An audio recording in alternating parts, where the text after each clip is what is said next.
Bonjour à tous et bienvenue à Paris pour la première édition de la Paris Tattoo Inc. Dans l'émission d'aujourd'hui, notre invité est un tatoueur polynésien, il s'appelle Pacific Tam et cela fait maintenant 13 ans qu'il a quitté son île de Tahiti pour parcourir le monde et tatouer de salon en salon. Ce week-end, il est ici avec nous sur les bateaux de la compagnie des bateaux mouches et il a accepté de nous rencontrer.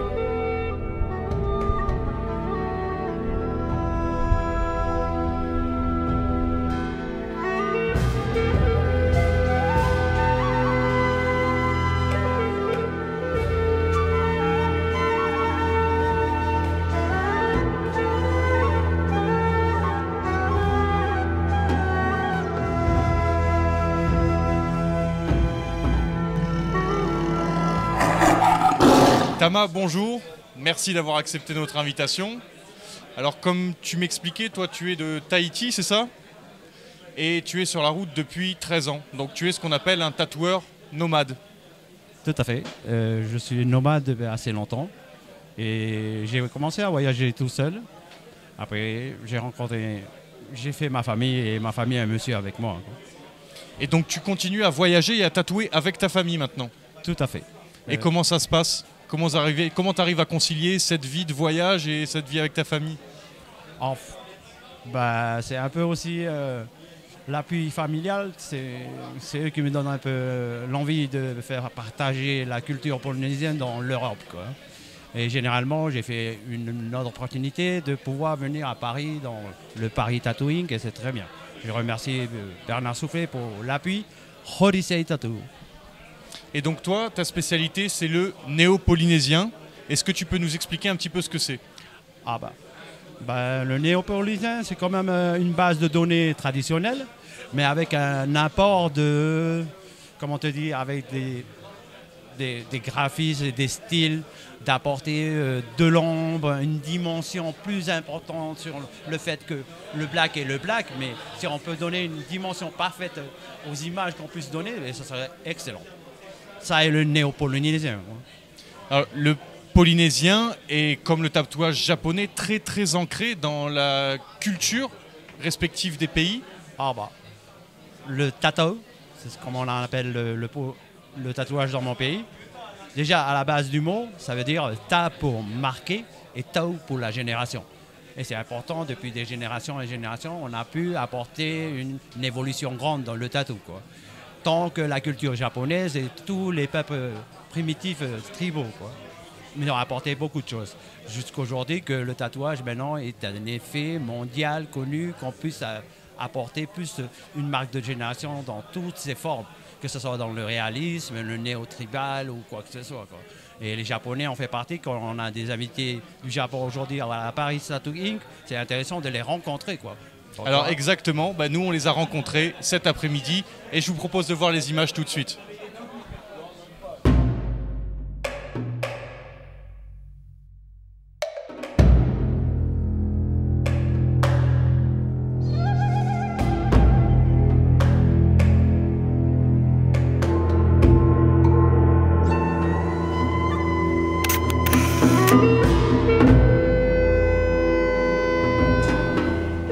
人の浮世絵を元にしたものなんで、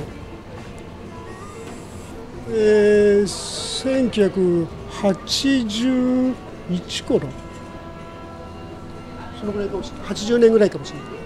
見たことがなかったから、自分でも彫り物を入れた人を見たことなかったから、それで見せていただいて、すごい浮世絵とのその肌に入れるという、それがもう本当にびっくりしたというか。こんなに綺麗に肌に入るもんだという教えてもらって、その堀陣さんというこちらを彫った人なんですけど、その人に教えていただいて、でスタジオに来てこういろいろこうやるんですけど、なんか国の方で閉じようとしてるんじゃないですかね。今だと国でこう抑えつこうなんで薬事法でこう彫り師をこうなくするみたいな感じでやってると思うんですけど、一般的には多いと思うんですけどね。この彫り物自体は。で和彫りとタトゥーのこう分かれてこうきちゃってるんで、こちらの方っていうのはなんか今で言うと和彫りっていう言うじゃないですか。でもそれ以外のものでも増えてきてると思うんで、ちょっとまた今他ので新しいのでも取り始めてますけども、トライバルの方のやつをちょっと取り始め、この前見せたあのような感じのやつで取っていってるんで、どんどん買っていってもらわないと困ると思いますしそのためにまた私も写真撮ってるんですけど、それがまあ撮る。Alors on l'a brièvement vu dans le reportage, le matériel qui est utilisé par les maîtres japonais, c'est ce qu'on appelle le nomi. Aujourd'hui c'est en acier, mais avant, et de façon culturelle ancestrale, c'était plutôt du bambou. Qu'est-ce qu'on utilisait à cette époque-là en Polynésie? À l'époque, en Polynésie, on utilisait des os affilés, des pointes d'arêtes de poisson ou quand même des carapaces de tortue pour les affiler, pour l'attacher au devant d'un bâton et à l'aide d'un autre bâton, marteler d'une manière à répéter plus progressivement suivant ce que tu veux faire, quoi. Et l'encre était utilisée comme la noix de bancoul, qu'on appelle le tiairi. On le brûlait, on récupérait l'acier avec une moitié de coco et on faisait un mélange d'eau, de l'encre polynésienne qui est toujours naturelle, le noir, quoi. Est-ce qu'on utilise encore cette technique aujourd'hui? Et tout à fait, il y a certains artistes qui travaillent toujours la forme ancestrale, mais en Polynésie, il y a quand même de grands artistes qui ont basé leur évolution dans le tatouage, surtout dans la culture, et dans un autre, utiliser l'évolution moderne pour stériliser, quoi. On a fait des pointes en métal maintenant aussi pour pouvoir faire plus d'hygiène sur l'ensemble de tout ce qu'on a. Et toi, tu travailles à présent pour le néo-polynésien avec des machines plus modernes, hein? Ah oui, je travaille avec, oui, tout à fait. Je travaille avec des machines modernes qui sont des machines à bobine ou des machines rotatives qui font pas de bruit, tu vois. Comment est-ce que tu choisis ta machine, toi? Je choisis la machine, en fait, dans le monde du commerce, on a quand même de grandes entreprises maintenant qui sont...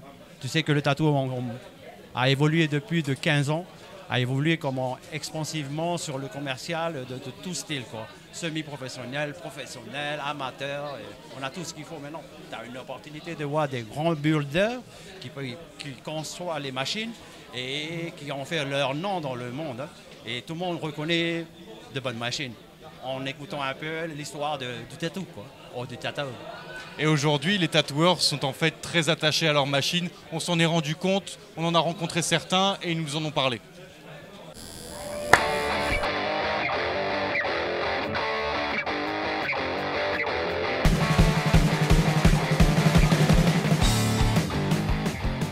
Cette machine, c'est un dermographe à l'origine. C'est la FK Irons Edge. C'est une petite bulldog et c'est fait par Zach Baker. Elle s'appelle Bordel. Je l'ai choisi comment? Parce que je voulais vraiment une machine légère, qui fasse des lignes assez fines. Thomas Carly-Jarlier qui me l'a conseillé. C'est un ami, Kevin Ragley, qui me l'a faite. La légèreté. Elle est très régulière. Chercher aussi un truc qui tape bien fort. Et c'est bon, il tape dans le fond, donc c'est parfait. Ça fait pas longtemps. C'est une de mes machines de grande. 15 ans peut-être que je l'ai, ouais je sais plus. 3 mois. Là, ça doit faire 2 semaines. 5-6 mois.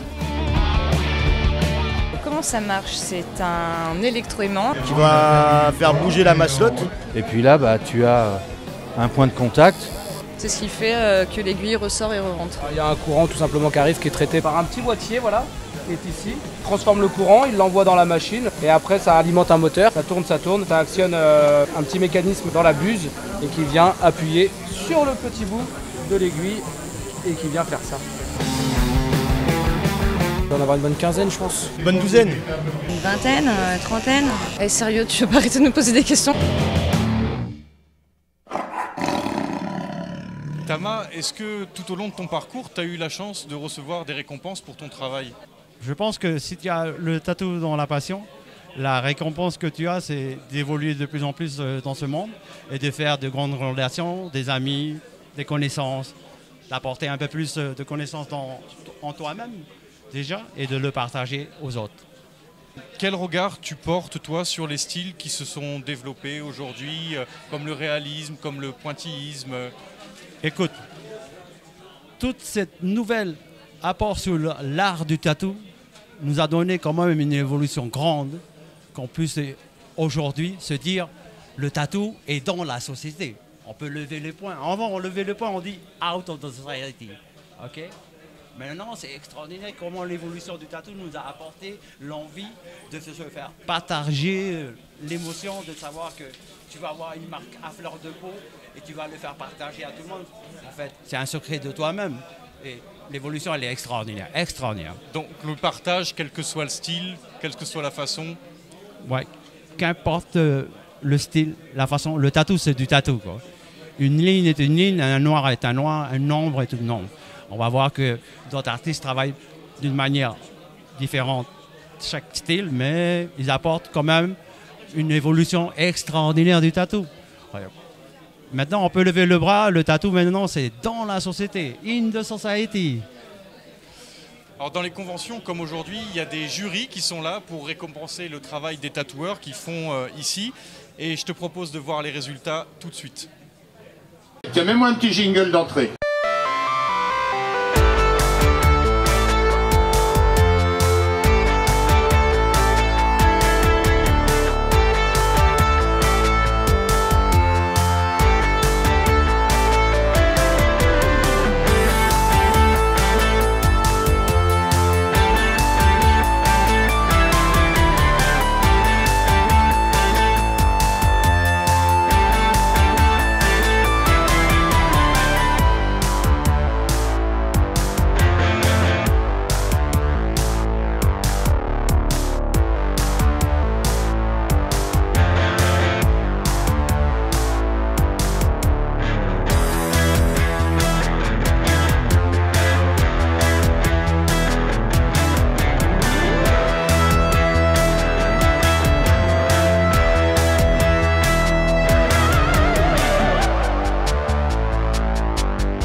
Alors Tama, après Paris, c'est quoi tes projets?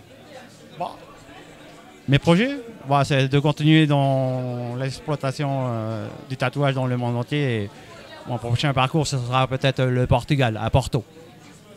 Et c'est très bien. D'accord. Tama, merci beaucoup d'avoir été avec nous. Quant à vous, je vous retrouve demain pour d'autres insights dans les coulisses de la première édition du Paris Tattoo Inc.